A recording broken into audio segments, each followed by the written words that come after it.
Greetings, comrades. Welcome to Pig Parlor. I am the Man Bear Pig _97. Today we are back with Dare. Yeah, that didn't even sound very good, did it? Kind of went from like a Russian to an Indian. You know, yeah, no. Anyways, we're going to go kill a giant wolf, monkey, dog, chicken person thing. Let's go kill it. He's a Russian dog, eh? Hope everybody's doing alright today. I'm finally able to throw something up on this channel because I've been down and out with vehicle trouble and so many other things, unfortunately. Seems like, you know what they say, when it rains, it pours. Am I right? I hope so. Alrighty then. Let's go get ourselves killed by a crazy giant she-wolf, shall we? After all, those of you interested in this series have probably been waiting a few days for this. So,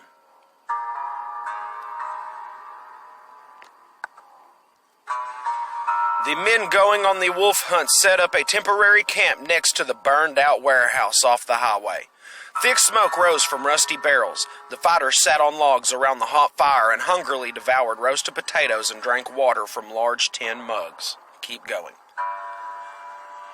One older comrade sat cross-legged on a red oilcloth and laid out pieces of freshly fried fish on scraps of paper. I noticed Gavrilov nearby.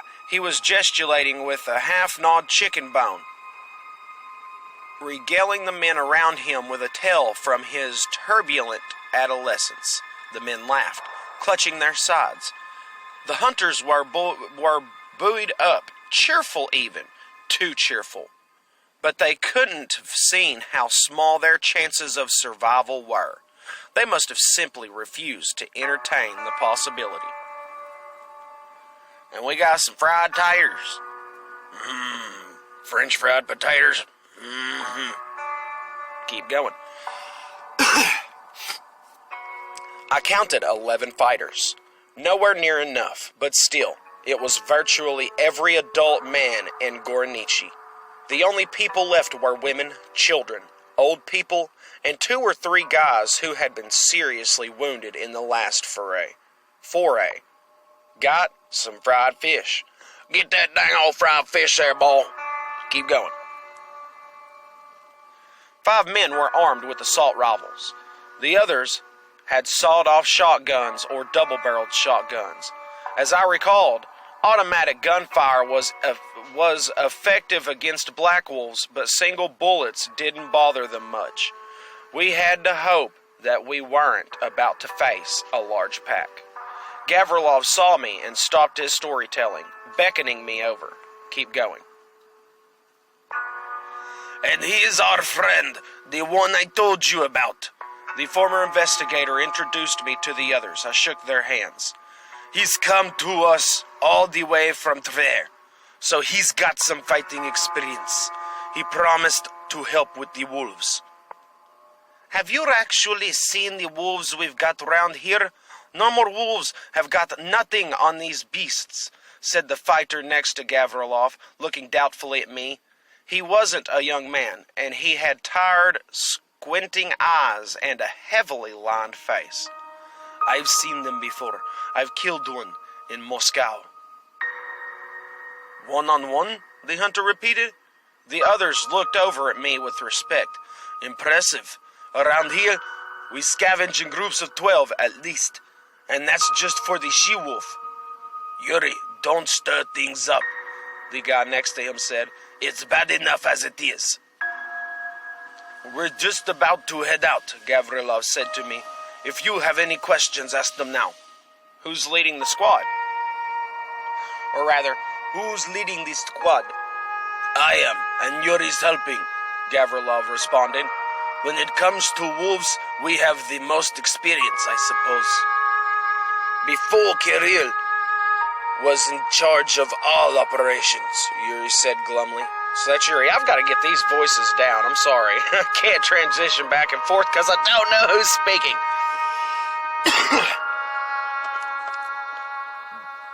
Before Kirill was in charge of all operations, Yuri said glumly.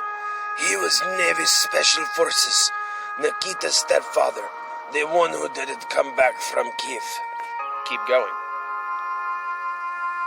You were there too. Maybe you saw the body, Gavrilov confirmed.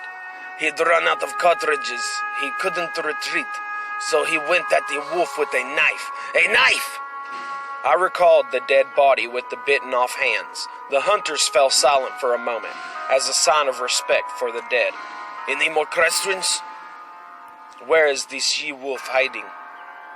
In an old slaughterhouse, 5 kilometers off the highway to Zitomir? Zitomir.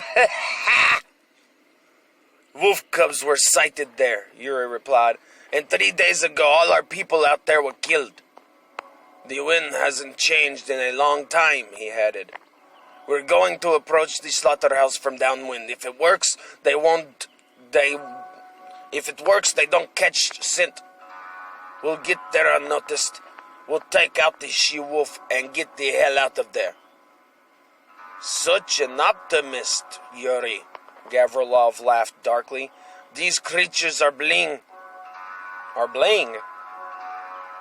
Did they really put these creatures are bling? I'm pretty sure that was supposed to say these creatures are blind. But that's a G. So I guess now we got some OG pups in the house bling blinging it. I guess we're going to call her OG She, right? OG She? But they'll sniff us out a mile away. Say what you want, but they'll all come running to defend the mother. What's the plan? The plan is simple. Don't die, replied one of the hunters, Grigory now. The plan is simple. You don't die. You can't do it. Just don't die. Let's consider the worst scenario, also known as the most likely scenario, Gavrilov said. There's a whole pack of wolves around the slaughterhouse. We've got odorous smoke bombs. We'll take the beasts by surprise. We'll kill them all before they even know what's hit them. We'll go into the building, find the she-wolf, and take her out fast. Keep going. The worst case scenario is that it gets the jump on us, Yuri muttered. But if we're really stuck, we have plan B, said Gavrilov. There was a small suitcase on the ground between his feet, and he gave it a solemn pat. When are you going to tell me what you promised? As soon as the she-wolf is dead, not before, the investigator interjected, giving me a cold look. Take my advice. Forget about everything else for now. If we aren't focused, if we don't work together, nobody's coming home. Every man is responsible for the rest of the squad. Are we clear? We're clear. Excellent. I don't have any more questions. Then let's get started, Gavrilov said with a nod, jumping to his feet. Folks, no more chit-chat. We're heading out. The hunters scrambled to get ready. Do me a favor, would you? Gavrilov murmured, driving me off to one side. I haven't seen Nikita in over an hour. Go get him. He should be on the other side of the highway. I'd go myself, but he won't talk to me. Why? He probably blames me for Kirill's death, his stepfather, Gavrilov sighed. And then, I was the one who took him away from Kiev and stopped him getting his revenge on the wolves. Will you do it? Okay, I'll find him. It was difficult to find the guy. Nikita was sitting on a large stump, and he was carving something out of a lump of a tree bark. He showed no reaction to my arrival. He just continued carving. Gavrilov sent me. He asked me point blank when I got closer. Gavrilov sent you? He asked me point blank when I got closer. He asked me to come get you. He's worried. Nikita frowned, but said nothing. Gavrilov thinks you hold him responsible for your stepfather's death. That's none of real business. Who are you anyway? Nikita replied in irritation. If Gavrilov wants something from me, he can come get it himself. He started thinking, still wielding the knife. I'll finish up and come back. Listen, I'm really sorry. You can take your hot-fat condolence and shove them, Nikita said, frowning. All of you. I am sick of it. I suddenly remembered Nikita in Kiev shooting the wolf with tears in his eyes. Now we can either say, maybe you can still tell me what's bothering you. I know I'm a stranger, but I'll be gone soon. It will make you feel better to talk. Give it a try.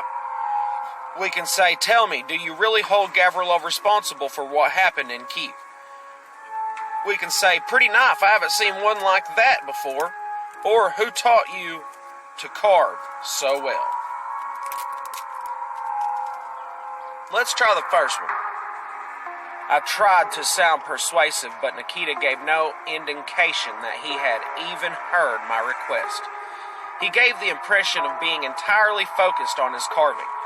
He was waiting for me to give up and leave him in peace. Pretty knife. I haven't seen one like that before. Pretty? Nikita sighed. My stepdad brought it back from Europe when I was even younger than I am now. He had it with him everywhere he went. You know, he slept with it under his pillow. He even kept it when he went for a swim. It always made me laugh. One time I hid the knife as a joke, and my stepdad beat me bloody. He stuck the blade in a piece of wood and said, when your rifle misfires, when your grenades don't go off, when your friends run, all you'll have left is knife. This thing saves his life 3 times. Tell me, no, who taught you how to carve so well? My stepdad. When my mom died a long time ago, I was still in school. My stepdad made a wooden figurine out of my mom dancing. She was a ballerina, and that's how I always remember her, dancing. And he told me that when he was in the Navy, he made carvings of his parents so he didn't miss them as much. But the figurines itself doesn't matter. It's the feeling you put into as you carve it. Nikita turned the grinning wolf head in his hands. It didn't have eyes. Nikita laughed. You can carve something with love or hatred, whichever fits. Maybe you can still tell me what's bothering you. I know I'm a stranger, but I'll be gone soon. It will make you feel better to talk. Give it a try. Or tell me, do you really hold Gavrilov responsible for what happened in Kiev? Let's try the first one again. Oh, snap. Nikita hesitated. At last, he set the knife and carving down, and he rubbed his temples. Back in Kiev, my stepdad had run out of cartridges, and he killed the wolf with his knife. But then, Nikita's throat caught. Another beast attacked him from behind and bit his hand off. Ironic, right? He had a knife, but no hand to wield it. The wolf didn't even finish him off. It was going for Gavrilov, but my stepdad grabbed it with his arms and held it back. The wolf tore at him, but my stepdad held on until he bled out. If Siva had arrived 30 seconds later, the wolf would have gotten Gavrilov too. I'm sorry about how it turned out, but what did Gavrilov do wrong? He almost died too. Yeah, there was nothing he could have done. Nikita closed his eyes.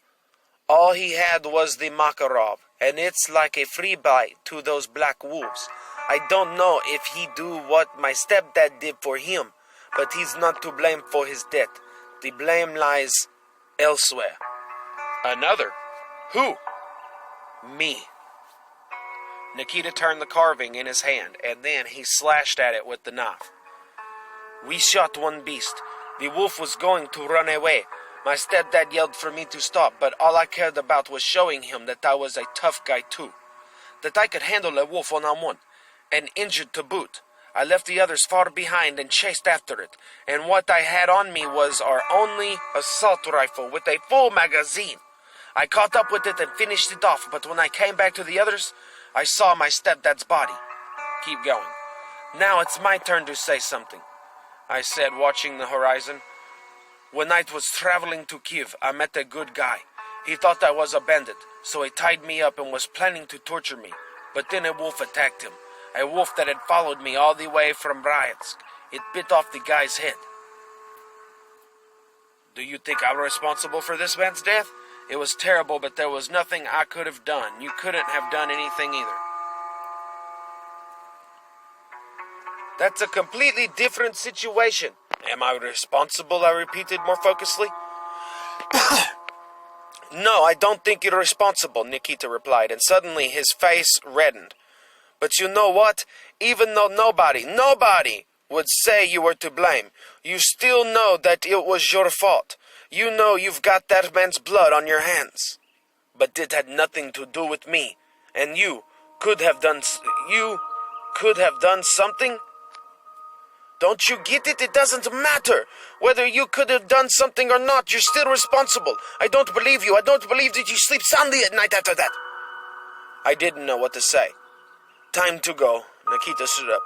We'll kill these monsters, every last one of them, and then maybe it won't hurt so much. All right, let's go. The small squad led by Gavrilov and Yuri was already waiting for us. When he saw Nikita, the investigator gave me a thumbs up, but I was lost in my own thoughts and didn't respond. Nikita's words were playing on my mind. I remember the old hunter, and Galia and Sasha too. When all was said and done, I was solely responsible for what happened to them. When a person dies, the responsibility for their death falls on you. There's no such thing as, there was nothing I could do, especially if the person was someone you loved. Keep going. We finished our march about 300 meters from our destination. The wind hadn't changed. There had been no incidences on the road.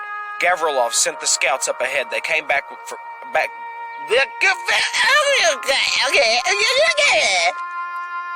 They came back with 15 minutes? So I wasn't reading that wrong. They came back with 15 minutes. Where did they find it? Was it under a rock? Was it hiding out back? Where do you find 15 minutes? And tell me, what does it look like? Did they find like just a quarter section of like an old clock hanging?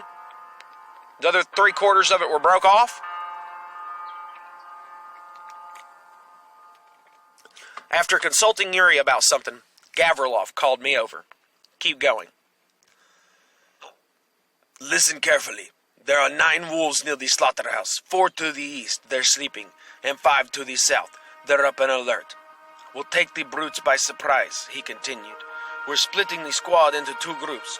We'll attack simultaneously. The first group will throw smoke bombs at the 4 sleeping from behind cover and make Swiss cheese of them. The other group will go around the 5 wolves from downwind, take up their positions, and open fire on the signal. And decide if you're going in the first group or the second group, Gavrilov said. This first group is the less risky choice. The wolves will be asleep, but you're needed more in the second group. You're an old hand at this, and our guys aren't even professional hunters. For some of them, this is the first time they've ever held a gun. And they're afraid, of course, although he added, you shouldn't underestimate the sleeping wolves. So let me see if I understand this correctly. We're going to split up into 2 groups, and I have to decide which group to go to. Where I can either go with the group that is going to be pouncing with the smoke bombs on the sleeping wolves, there's 4 of the sleeping wolves? Or go after the group of 5 that's awake and alert, which they suggest that I'm needed more there. Now, I do remember doing this before in the past. And I'm wanting to say that either way it goes, this is going to turn out bad. Like, I don't think it really matters which side you choose. Because you hear a mention, that you shouldn't underestimate the sleeping wolves. Now, I do know that I believe, go with the riskier choice. But that I'm wanting to say either way you do it, you're still pretty much going to be coming out with hardly anybody left.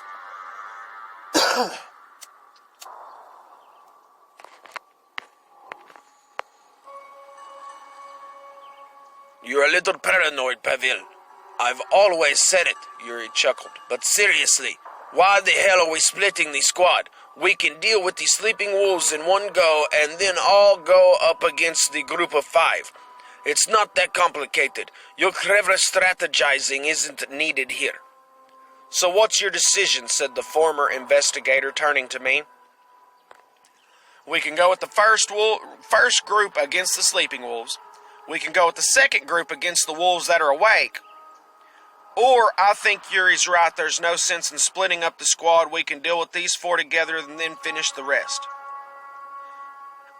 I usually pick one of the groups, so you know what? Let's go with Yuri's suggestion and not split them up and see what happens, although I'm betting money that what will happen is we all stay together in a big group, we jump the sleeping ones. While we're jumping the sleeping ones, the ones that are awake jump us.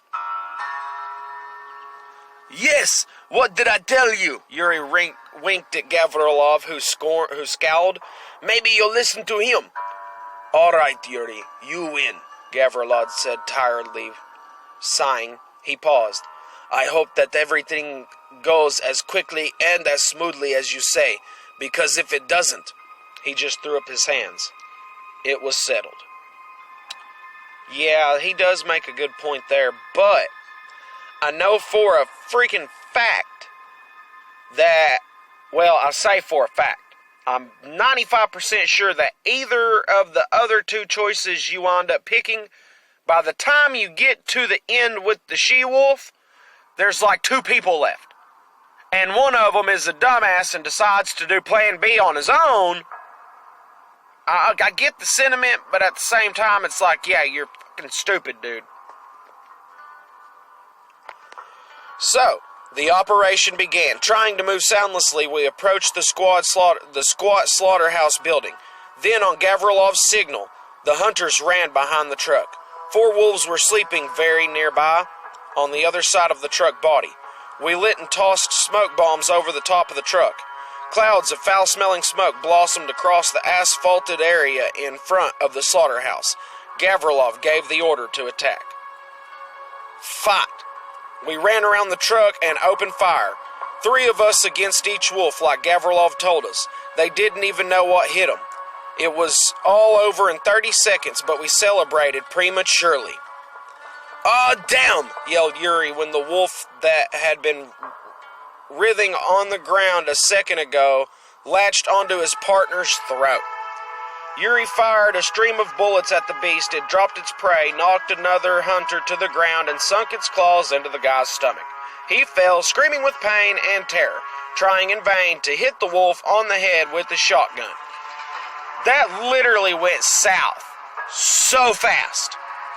Like, why would y'all celebrate when, dude, you still got another squad to fight, plus the she-wolf, you done lost 2 guys.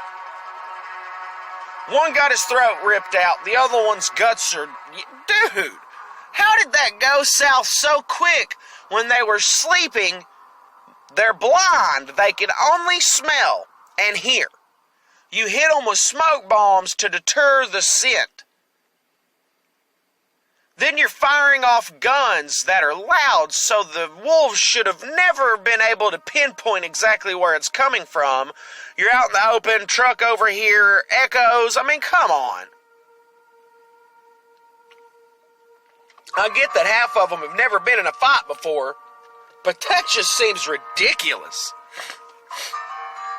We raised our guns. "Stop! We'll hit Alex!" somebody shouted. "He's already dead!" Yuri barked. "Shoot, goddamn you!" "Behind you!" Gavrilov yelled at me suddenly. I turned around and saw a wolf leap out of the undergrowth behind me. Dodge and shoot. Oh, snap. Gavrilov's warning came true. We paid dearly for our mistake. Drawn by the sound of gunfire, the 5 wolves attacked us from behind. I reacted in time, but judging by the blood-curdling screams, others hadn't been so lucky. Nikita was yelling beside me. A wolf had knocked him to the ground. Gavrilov rushed to his aid and whacked the beast with his rifle. The wolf leaped off his victim with a growl and sank its claws into Gavrilov. They both went down. Yuri and I ran over and shot the wolf several times in the head. Yeah, that went south quick.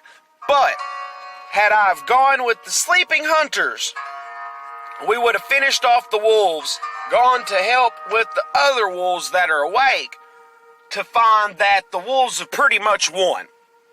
And by the time we get over there, we get surrounded, even less are still alive. If you do it the opposite way, we lose several during the fight with the awakened wolves, only to hear that the sleeping wolves apparently did not get taken out like they should have, and still have to run over to help them. So it basically seems like no matter what we do, we're screwed. All hell broke loose. The hunters went into a panic, running and firing without even aiming. The air shook with the constant gunfire, the roars, the moans, the screams of horror and pain. And though we won in the end, we lost 7 men. An 8th, Gavrilov, would be soon joining them. Go up to him.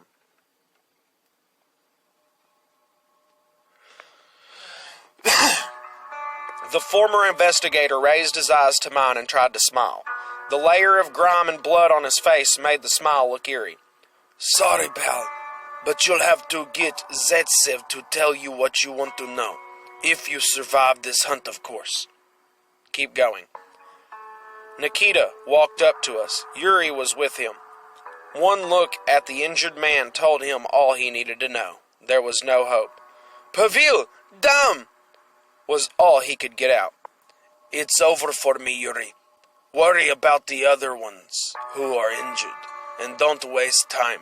You haven't finished the mission. Finish the mission? Yuri paled. Who's going to finish it? We've lost too many already. We're bandaging up the wounds and going back to Gornichi. Yuri, he's right. If we don't leave now, all these people will have died for nothing. While we take time to regroup, wolves will descend on this place from all over. We need to kill the shield wolf now. Does he mean like if we don't leave now to go fight him? That's confusing. You're right, the dying man whispered gratefully. Yuri, you can mourn later. Tell the boys to get ready. Redistribute the guns. Gather up all the cartridges that are left. Pavel, but what if in the slaughterhouse the she-wolf isn't alone? Yuri interrupted him, his voice tinged with anger. What if there are more wolves? You'll manage. You'll have to. You need to put an end to this. If you let them breed freely, they'll massacre the whole village in revenge. Pavel, no, you can't. Yuri replied. I can't. Enough, Gavrilov said. He closed his eyes, but then he looked at me. Now you're in command. In my place. Yuri, Nikita, do what he says. What? Yuri gasped. Pavel, are you serious? Gavrilov didn't respond. Yuri scowled at me, threw up his hands, and walked away. Gavrilov strained himself to speak again, but the life was already leaving his body. Nikita, forgive me. Those were his last words. Forgive him? He saved me, Nikita said, breaking his grim silence. He saved me even though he knew the wolf would kill him. Why did he do that? He's worth more to the squad than I am. He must have really felt guilty about you. But maybe, I added, he wanted to fulfill his debt to your stepfather who saved him in Kiev. I don't know. All I know is that he is a good man. May his soul rest in peace. Nikita looked at me in pain. I know that he died because of me. That's just like my stepdad, and I have to live with that. I have no idea how to help him. Go back to the injured. Against all expectations, Yuri fulfilled every one of Gavrilov's orders. Luckily, no one was seriously injured among the survivors, but everyone was wounded in one way or another. The massively depleted squad was waiting for me and Nikita. Yuri, conversing in whispers with another hunter, Grigory. "We await your command," he said coldly when he saw. "Just remember that you're responsible for all of us now. For every one of us. And if anything goes wrong, it'll be on you." "Yuri, shut it!" Nikita snapped at him. We all looked at the kid in surprise. An oppressive silence hung in the air. "What's that?" I asked, hoping to defuse the situation, pointing at the small suitcase behind Yuri. I have already seen the case in Gavrilov's hands. "Plan B. If our guns aren't enough to take down the she-wolf, just so you know, we don't have much ammo left. Proceed into the slaughterhouse." We couldn't get inside the building via the main entrance. That part of the structure had collapsed, but the meat loading gate was blocked off too. Even after we had broken the lock, the hinges just wouldn't budge. "There's another way in," one of the hunters spoke up. "The slaughter corridor. That's where the livestock would go down before we, go towards the slaughter corridor." There was nothing else to do, so we went around the slaughterhouse from the other side and entered the dark, tapering tunnel one after another. "I used to work there. At the exit," a hunter whispered grimly. "I never thought that one day it would be me walking towards the light." The hair on my arms stood up, and I don't think I was the only one. Move forward.